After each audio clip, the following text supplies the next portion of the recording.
Hi! Good morning sa lahat. This is Joseph Lim, Hall of Fame of AIM. Sabi nila, magbigay daw ako ng message pa paano ko nakilala si Louie Gascon. Hindi ko po siya makalimutan kasi unang OPP namin yon sa dati namin previous na company. And napakaganda kasi late siya. And doon ko po siya nakilala kasi yung mga sumunod na event, consistent po siya talagang laging late. Okay?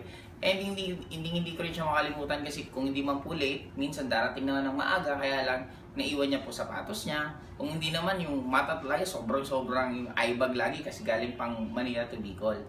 And ngayon, sa tingin ko, ang laki na rin ang naging changes sa kanya.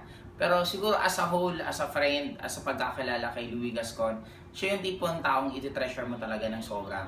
Siya yung tipong taong siguro dadapaan ka niya sa lahat ng bagay. Kaya nga sabi ko sa kanya, sobrang ganda the moment, lalo pa paano siya mag-care. And ako masasabi ko, isa sa ingredients bakit narating ko. Siya nagturo sa akin ng basic, siya nag-expose sa akin sa Manila, siya nagdala sa akin sa Wensha. In short, ang dami niyang ginawa na nakatulong para sa akin.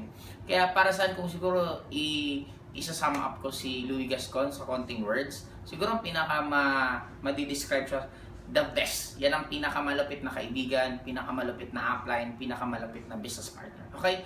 Kaya para sa akin, sobrang ng laki ng pinagbago mo. Ang layo na. Hindi, kung makikita mo, parang kailan lang, parang walang pagbabago sa araw-araw. Pero pag sinamap mo ngayon kung ano ka ngayon at noon, sobrang layo na. Kaya para sa akin, I'm very happy sa naging track ng record ng network career mo.